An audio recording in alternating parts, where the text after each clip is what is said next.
কে গল্প শুনতে ভালোবাসো দেখি তো হাত তোলো। ওরে বাবা, সকলেই গল্প শুনতে ভালোবাসো। আমিও ভীষণ গল্প শুনতে ভালোবাসি। কার কাছে গল্প শোনো তোমরা? ও, ঠাকুমার কাছ থেকে, মায়ের কাছ থেকে, বাহ, খুব ভালো। আজ আমরা তোমাদেরই পাঠ্য বইয়ে এইরকমই গল্প নিয়ে একটা মজার ছড়া পড়বো, যার নাম হচ্ছে গল্প বুড়ো। কে কে পড়বে আমার সাথে? সকলে পড়বে তো? বাহ, সকলে কিন্তু মন দিয়ে শুনবে আগে। এই গল্প বুড়ো কবিতাটি লিখেছেন সুনির্মল বসু। কি বললাম বলো তো? হ্যাঁ, সুনির্মল বসু। তিনি কিন্তু বিখ্যাত শিশু সাহিত্যিক ছিলেন। তিনি তোমাদের মতো শিশুদের জন্য অনেক কিছু লিখেছেন। তার বিভিন্ন বই আছে, ছানা পড়া, বেড়ে মজা। বুঝতে পেরেছো? হ্যাঁ, শিশু সাহিত্যিক ছিলেন, ঠিক বলেছো। চলো, প্রথমে আমরা কবিতাটি আগে জোর করে উচ্চারণ করে পড়ে নিই, তাই তো? সবাই মিলে সরব পাঠ করি, ঠিক আছে? গল্প বুড়ো, সুনির্মল বসু।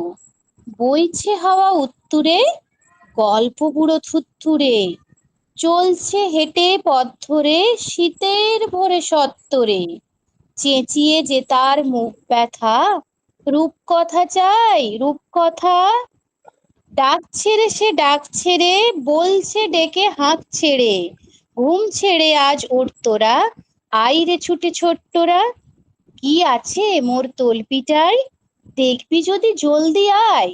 আজ তাহলে আমরা এই প্রথম পাতাটাই পড়ি। এখানে কবি সুনির্মল বসু কি বলছেন বলতো?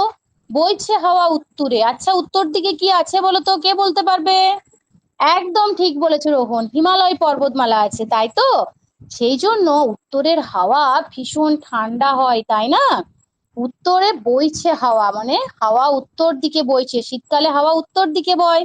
আর গল্প বুড়ো থুরথুরে, থুরথুরে মানে এত প্রচন্ড শীতে সে থুরথুর করে কাঁপছে। আর গল্প বুড়ো মানে জানো কে? গল্প বুড়ো মানে এমন একজন বুড়ো যে গল্প বিক্রি করছে। কি বলছে শোনো আগে তোমরা। চলছে হেঁটে পথ ধরে, শীতের ভোরে সত্তরে, মানে এই প্রচন্ড শীতের খুব সকালে সে হেঁটে পথ ধরে যাচ্ছে। আমরা তো শীতের বেশি ভোরে উঠতে পারি না, তাই না? কিন্তু এই গল্প বুড়ো প্রচন্ড ভোরে উঠে গেছে, খুব তাড়াতাড়ি। সত্তরে মানে খুব তাড়াতাড়ি উঠে গেছে। কি বলছে সে? চেঁচিয়ে যে তার মুখ ব্যথা, রূপকথা চাই রূপকথা।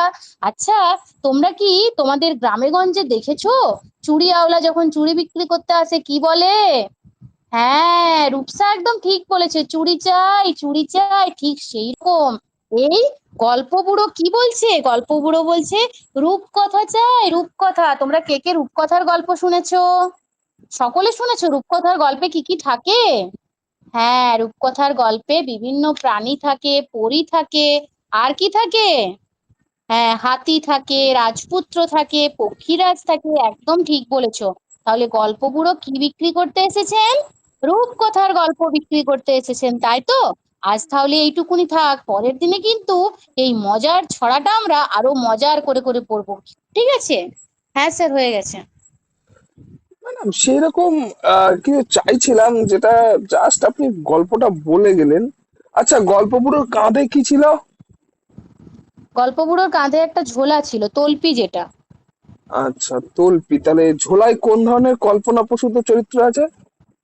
এখানে রূপকথার গল্প আছে, যেখানে আছে বিভিন্ন দৈত্যী দানব, পক্ষীরাজ, যক্ষীরাজ, রাজপুত্র, বিভিন্ন আজগুবি সব গল্পের কথা এখানে আছে। আচ্ছা, গল্প পুরো ডাকের শব্দ কি ছিল? রূপকথা চাই রূপকথা। কিসের লাঠি ঝলমল করে উঠেছিল? কিসের? লাঠি ঝলমল করে উঠেছিল। রূপকথার গল্পে কিসের লাঠি? ওই সে সোনার কাঠি। সোনার কাঠি, এটাই। আচ্ছা, গল্প পুরো ছোটদের জন্য কেন গল্প শোনাচ্ছে তাদেরকে? কারণ আমরা সকলেই জানি যে বাচ্চারা গল্পের প্রতি তাদের আকর্ষণ খুব বেশি হয়। যে কোনো আ- জিনিস গল্পের মাধ্যমে তাদের সামনে উপস্থাপন করলে তারা আরো বেশি আগ্রহী হয়ে ওঠে এবং সেটাতে তাদের মনোযোগ বৃদ্ধি পায়। আচ্ছা, তা তল্পিতে অন্যান্য জাদুকরি জিনিস কি কি ছিল? সোনার কাঠি ছিল, বিভিন্ন মানিক হীরা ছিল, কড়ির পাহাড় ছিল, তেপান্তরের মাঠের বর্ণনা ছিল। আচ্ছা, দেখবি যদি আয়, তাহলে কিভাবে আসবে তারা? দেখবি যদি জলদি আয়, জলদি কথার অর্থ হলো তাড়াতাড়ি, মানে তারা যদি গল্পটা দেখতে চায় বা শুনতে চায় তাড়াতাড়ি আসতে হবে। আচ্ছা, রূপকথার গল্পে কি থাকে না? রূপকথার গল্পে কি থাকে না? রূপকথার গল্পে স্যার মানে ওই আমাদের যে বাস্তব জিনিস সেটা থাকে না, পুরো গল্পটাই কাল্পনিক। এখানে উড়োজাহাজ বলে কিছু কথা ছিল? উড়োজাহাজ না, উড়োজাহাজ।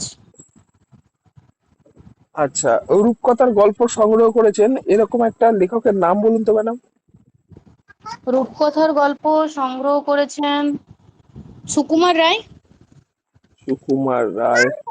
আচ্ছা, গল্পগুলো কাদের রূপকথা শোনাতে আসছে? হ্যাঁ স্যার বলুন। কাদের রূপকথা শোনাতে আসছে? বাচ্চাদেরকে, শিশুদেরকে রূপকথা শোনাতে আসছে। আচ্ছা, গল্প পুরো ডাকছে, বুড়োটা কেমন ছিল? বুড়োটা থুতথুড়ে ছিল, অর্থাৎ অতিরিক্ত শীতে জবুথবু হয়ে গেছে। আচ্ছা, এর রচয়িতা সুনির্মল বসুর আরেকটা কোনো গল্পের কথা যদি আপনি বলেন। সুনির্মল বসুর ছন্দের টুংটাং, বীর শিকারী এগুলো আছে। আচ্ছা, আর উত্তরে কি আছে সেটা লাস্ট প্রশ্ন। এই উত্তরে বললেন কি উত্তরে আছে হিমালয় উত্তরে? পর্বতমালা আছে। আচ্ছা, যদি বলি ধূসর পাণ্ডুলিপি এই গ্রন্থের রচয়িতাকে? কি স্যার? ধূসর পাণ্ডুলিপি। ধূসর পাণ্ডুলিপি না স্যার, এটা আমার জানা নেই স্যার। জীবনানন্দ দাশ। পূর্ণিমার চাঁদ যেন ঝলসানো রুটি, এটা কে লিখেছিল বলতে পারবেন?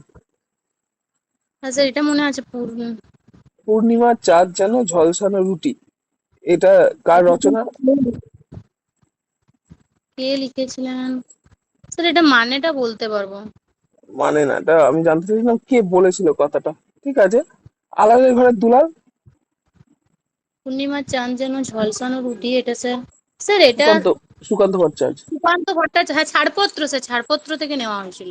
ঠিক আছে। এই দেবী চৌধুরানী এই গ্রন্থটি কে লিখেছিল?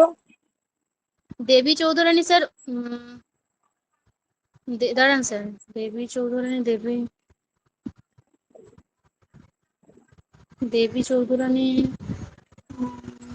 স্যার এটা তো একটা উপন্যাস, বঙ্কিমচন্দ্র চট্টোপাধ্যায়ের স্যার। হ্যাঁ, আলালের ঘরের দুলাল গ্রন্থের রচয়িতা?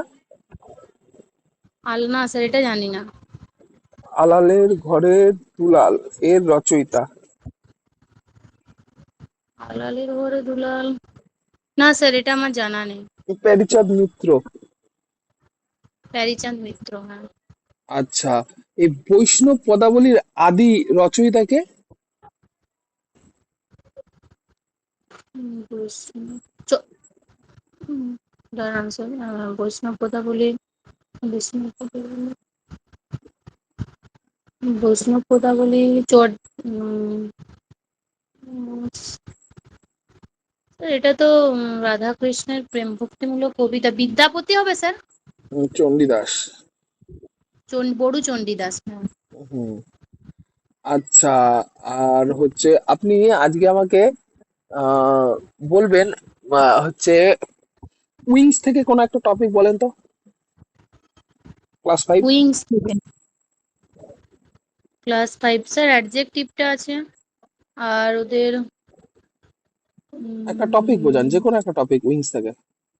উইংস থেকে স্যার তো গ্রামার আছে। শুধু গ্রামার? তাহলে গ্রামারের একটা টপিক বোঝান।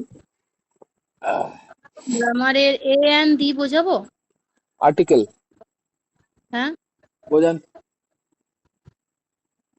গুড মর্নিং ক্লাস, তোমরা সকলে কেমন আছো? সকলে ভালো আছো?